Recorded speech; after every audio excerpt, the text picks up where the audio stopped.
పూర్తి వివరాలకు చదవండి రేపటి అక్షర శిల్పం దినపత్రికలో.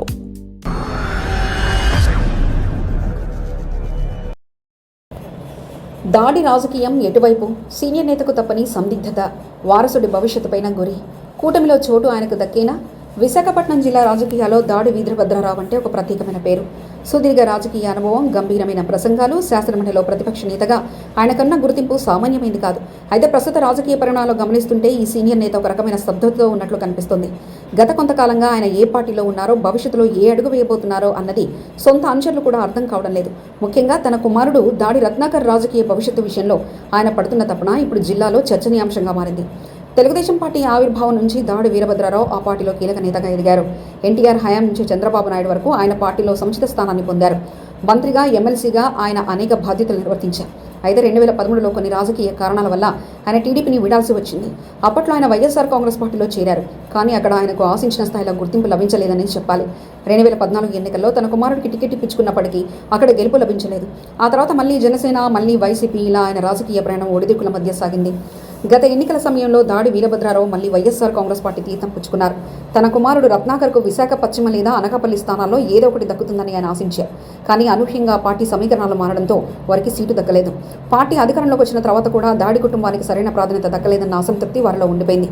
జిల్లాలో మారుతున్న సమీకరణాలు, కొత్త నేతల రాకతో దాడి కుటుంబం క్రమంగా ప్రధాన రాజకీయ స్రవంతికి దూరమవుతూ వచ్చింది.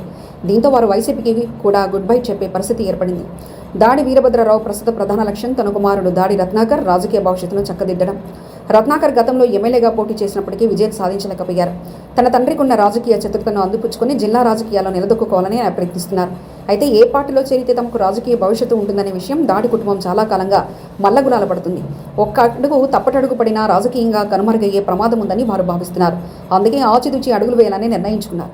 రాష్ట్రంలో ప్రస్తుతం టీడీపీ, జనసేన, బీజేపీ కూటమి ప్రభుత్వం అధికారంలో ఉంది. దాడి వీరభద్రరావు గతంలో పనిచేసిన టీడీపీలోకి మళ్లీ వెళ్తారని ప్రచారం జరిగింది. అలాగే ఆయనకు పవన్ కళ్యాణ్ కూడా మంచి సంబంధాలున్నాయి. దీంతో జనసేనలో చేరే అవకాశం ఉందన్న వార్తలు కూడా వచ్చాయి. అయితే కూటమిలోని సమీకరణాల వల్ల వారికి సీటు దక్కడం అంత సులభం కాదని రాజకీయ విశ్లేషకులు భావిస్తున్నారు. ముఖ్యంగా అనకాపల్లి వంటి స్థానాల్లో ఇప్పటికే బలమైన నేతలు ఉండడంతో దాడి కుటుంబానికి అక్కడ అవకాశం దక్కడం కష్టంగా మారింది. దీంతో వారు ఎటు తేల్చుకోలేకపోతున్నారు. దాడి వీరభద్రరావు కేవలం ఒక ప్రాంతానికి పరిమితమైన నేత కాదు. ఆయనకు రాష్ట్ర స్థాయిలో మంచి పట్టుంది. సభలో ఆయన ఇచ్చే విశ్లేషణలు అందరినీ ఆకట్టుకునేవిగా. అంతటి అనుభవం ఉన్న నేత ప్రస్తుతం ఖాళీగా ఉండడం ఆయన అభిమానులను కలిచివేస్తుంది. రాజకీయాల్లో శాశ్వత శత్రువులు, మిత్రులు ఉండరని ఆయన నమ్ముతారు. అందుకే అన్ని వైపుల నుంచి ఆఫర్లు వస్తున్నప్పటికీ తన కుమారుడికి భరోసా ఇచ్చే పార్టీ వైపు మొగ్గు చూపాలని ఆయన చూస్తున్నారు. పదవుల కంటే కూడా గౌరవం ముఖ్యమని ఆయన పదే తన సన్నిహితులతో చెప్తున్నారు. ప్రస్తుతానికి దాడి వీరభద్రరావు మౌనంగానే ఉన్నారు. కానీ ఆ మౌనం వెనుక పెద్ద వ్యూహమే ఉందని రాజకీయ వర్గాలు చర్చించుకుంటున్నాయి. త్వరలోనే ఆయన ఒక కీలక నిర్ణయం తీసుకుంటారని, తన అనుచరులతో సమావేశమై భవిష్యత్తు కార్యాచరణ ప్రకటిస్తారని తెలుస్తుంది. ఉత్తరాంధ్ర రాజకీయాల్లో తనదైన ముద్ర వేసిన దాడి ఈ రాజకీయ చదరంగంలో తన తర్వాతి అడుగును ఎలా వేస్తారన్నది ఆసక్తికరంగా మారింది. సీనియర్ నేతగా తన అనుభవాన్ని గుర్తించి పార్టీ కోసం ఆయన వేచి చూస్తున్నారు. ఈ సందిగ్ధతకు త్వరలో తెరపడుతుందని జిల్లా ప్రజలు ఆశిస్తున్నారు.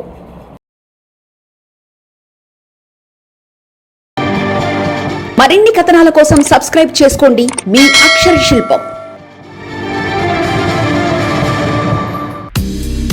పూర్తి వివరాలకు చదవండి రేపటి అక్షర శిల్పం దినపత్రికలో.